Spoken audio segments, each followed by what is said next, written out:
নমস্কার বন্ধুরা, আমি সঞ্চিতা সেশনস রেসিপিস ইউটিউব চ্যানেলে আপনাদের সবাইকে স্বাগত। আজকে একটা থালি রেসিপি আর আপনার অনেকগুলো সমস্যার সমাধান আর সেই সাথে টেস্টি থালি। বাচ্চারা শাক খেতে ঠিক পছন্দ করে না। আমরা বাঙালিরা শাক মানেই ভাজা চচ্চড়ি এসবই বুঝি, কিন্তু আজকের এই রেসিপি দুটো রেসিপি কম্বো থালি রেসিপি, যা কিন্তু শাক দিয়েই তৈরি হয়েছে। অথচ আপনার বাচ্চারা চেয়ে খাবে, আবার কবে করবে, আবার করো এরকম করে বায়না করতে থাকবে, এই গ্যারান্টি আমার রইল। আর এই শাকগুলোর কতখানি পুষ্টিগুণ সেটা আপনি গুগল মহারাজের কাছ থেকেই জেনে নিতে পারবেন। আমি আর কত বলবো, বলে অনেকটাই বলা কম হয়ে যাবে। হয়তো সবটা বলতে পারবো না, যেটা আপনি গুগল করে জানতে পারবেন। আমরা আজকে তৈরি করব সম্পূর্ণ নিরামিষ একটা থালি রেসিপি, যা আপনি ব্রত পুজো পার্বণেও খেতে পারবেন সম্পূর্ণভাবে। আজকে আমরা তৈরি করছি মেথি পুরি, তার সাথে বথুয়া কা শাক কা রায়তা। বথুয়া বা বেতো শাক, যেটা আমরা বাংলায় বলে থাকি, এই বেতো শাক বা এখানে এটা নিয়েছি আমি, এখানে মেথি শাকটাকে ভালো করে বেছে ধুয়ে একদম কিচেন টাওয়েল দিয়ে শুকনো করে নিয়েছি। নেবার পর এটাকে এরকম আঁটি করে ধরে নিয়েছি, আর মোটা ডাঁটি আমি ফেলে দিয়েছি, আর একদম কুচি করে কেটে নেব। যতটা কুচি করে কাটা সম্ভব ততটাই কুচি করে কেটে নেবেন। মেথি শাক খাওয়া খুব শরীরের পক্ষে ভালো, এই রকম কুচি করে কাটবো। একটা পাত্র নিয়ে নিয়েছি, এখানে নিচ্ছি 1.5 কাপ আটা। হ্যাঁ, আমি আজকে আটা দিয়েই করছি। 1.5 কাপ আটার সাথে আমি দেব 1/2 কাপ মতন বেসন। এখানে 1/2 কাপ বেসন দিয়ে দিলাম। এবার এখানে স্বাদ অনুযায়ী এখানে সমস্ত মশলাগুলো দিতে হবে এবং নুন হলুদ দিতে হবে। এখানে নুন দিয়ে দিচ্ছি, আর এখানে দেব হলুদ, সামান্য একটুখানি হলুদও পড়বে এর মধ্যে, আর অসাধারণ খেতে হবে। দিচ্ছি আজওয়াইন বা ক্যারাম সিডস, যা দিলে পারে স্বাদ তো অনেকখানি বাড়বে। যখন চিবাবেন তখন এটা বাইট হবে, খুব ভালো লাগবে। সেই সাথে হজমে সাহায্য করবে হিং বা অ্যাসোফাইটিরা, তাই জন্য 1 চিমটি দেব। এখানে এই লঙ্কাটার আমি সামান্য একটুখানি ঝাল আনতে চাইছি, তাই জন্য আমি একটাই লঙ্কা দিচ্ছি। আপনি ঝাল খেতে পছন্দ করলে আর একটু বেশি দিতে পারেন। 2 টেবিল চামচ আমি এখানে দিয়ে দিলাম সাদা তেল। এরপর এখানে দিচ্ছি সামান্য একটুখানি 1/2 ইঞ্চিরও কম একটু জিঞ্জারকে ঘষে দিচ্ছি। আদা একটা সুন্দর টেস্ট দেবে আর খুব খেতে ভালো লাগবে। সব কিছু শুকনো উপকরণগুলো ভালো করে আমরা একটু মিশিয়ে নেব।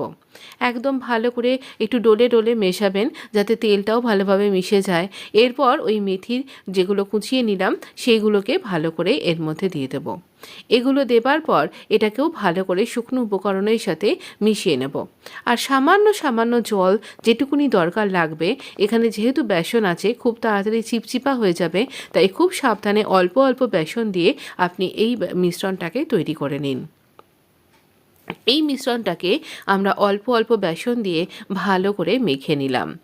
এটাকে মাখতে গেলে একটা টিপস রয়েছে, দেখবেন যখন চিপচিপা হয়ে যাবে তখন আপনি একটু শুকনো ময়দা ব্যবহার করতে পারেন বা শুকনো আটা। এখানে তারপরে আমরা ভালো করে শুকনো আটার সাহায্যে ঠেসে একটু মেখে নেব। মাখাটা একটু চিপচিপা হবে, আবারও বলছি। সাধারণত আটা মাখা আমি দেখাই না, এই মাখাটার মধ্যে কিছু ট্রিক্স রয়েছে, তাই আপনার সাথে শেয়ার করলাম। যারা একদম নিউ বিগিনার্স তাদের জন্য হেল্পফুল। এরপর মাখাটা যখন এরকম মন্ড হয়ে যাবে, তখন আপনি সামান্য 1/2 চামচ মতন তেল দিয়ে ভালো করে রগড়ে নিলেই আপনার হাত এবং এই বাটিটা থেকে সব কিছু চিপচিপা ব্যাপারটা চলে যাবে। তখন আমরা এরকম ছোট পুরির সাইজে এখানে গুচিগুলোকে কেটে নেব বা লেচি কেটে নেব। এইরকম ছোট করে কাটবেন যতখানি আপনার মনে হচ্ছে সেই অনুপাতে। আমার কাছে মেথিটা একটু বেশি পরিমাণে ছিল, তাই আমি একটু বেশি দিয়েছি। এখানে রয়েছে বথুয়া বা বেতো শাক। এই শাকটাকে ভালো করে পরিষ্কার করে বেছে মোটা ডাঁটিগুলো ফেলে দিয়ে আমি খুব ভালো করে ধুয়ে নিয়েছি।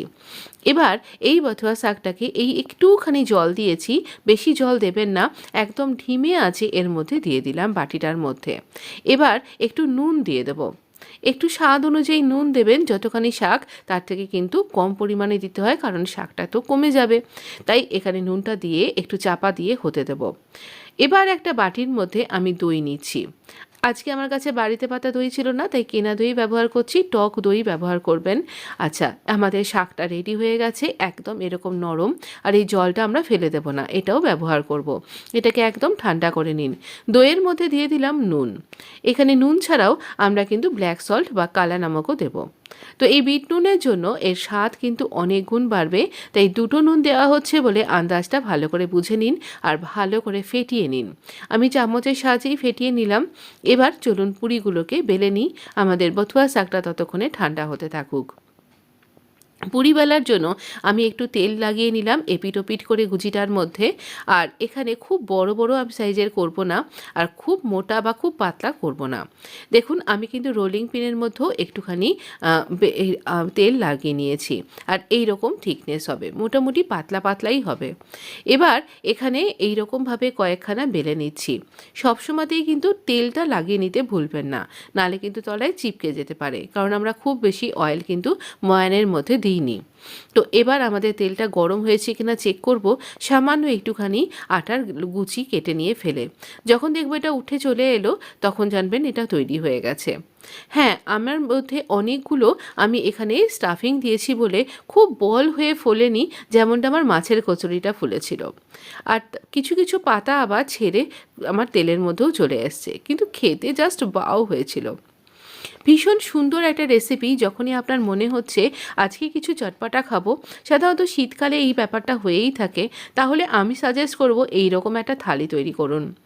আমি যখন খাচ্ছিলাম আমার মনে হচ্ছিল আমি বোধহয় কোনো 5 স্টার হোটেলের কোনো ট্রিটমেন্ট নিচ্ছি। ভীষণ ভীষণ সুস্বাদু লাগছিল, একটুও বিশ্বাস হচ্ছিল না যে আমি এটা তৈরি করেছি। একবার আপনিও এই ফিলিংসটা পেতে গেলে একবার নিজে বানিয়ে খান। এইরকম অল্প অল্প ফুলবে, যেহেতু আমি অনেকখানি শাক দিয়েছি, আর কোনো রকম খাবার সোডা বা ইত্যাদি কিছু দিইনি। এগুলো না দিয়েই এরকমভাবেই এটা ভীষণ ভীষণ টেস্টি হয়েছিল।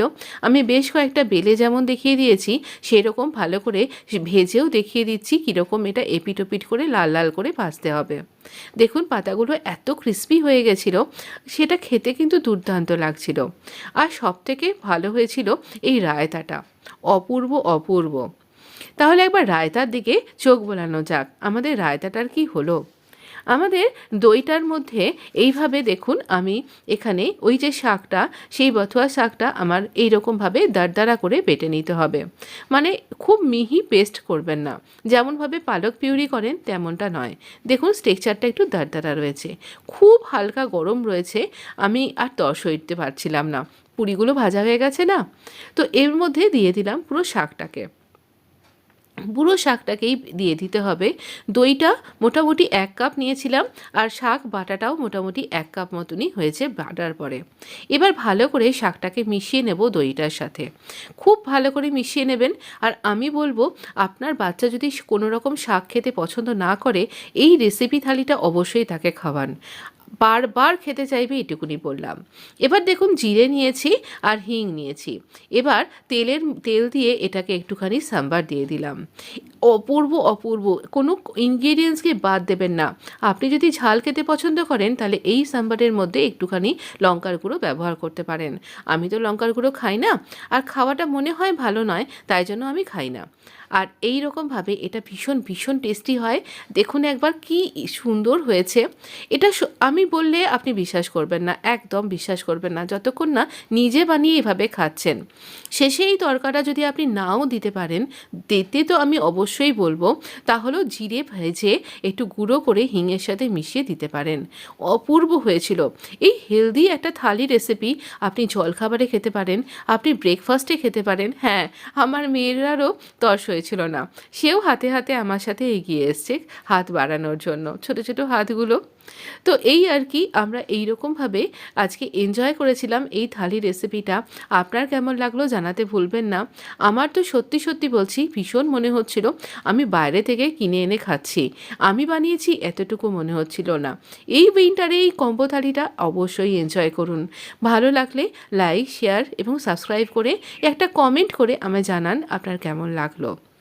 খুব ভালো থাকবেন। এই উইন্টারে হেলদি হেলদি রেসিপিগুলো এনজয় করুন। আমার একটু ঠান্ডা লেগে গিয়ে শরীরটা খারাপ হয়ে গেছিলো বলে আমি সামনে আসতে পারিনি 2 দিন। তো দেখুন এই থালিটা আপনার জন্য, সম্পূর্ণ আপনার জন্য। ভালো লাগলে বন্ধুদের মধ্যে শেয়ার করতে একটুও দ্বিধা করবেন না।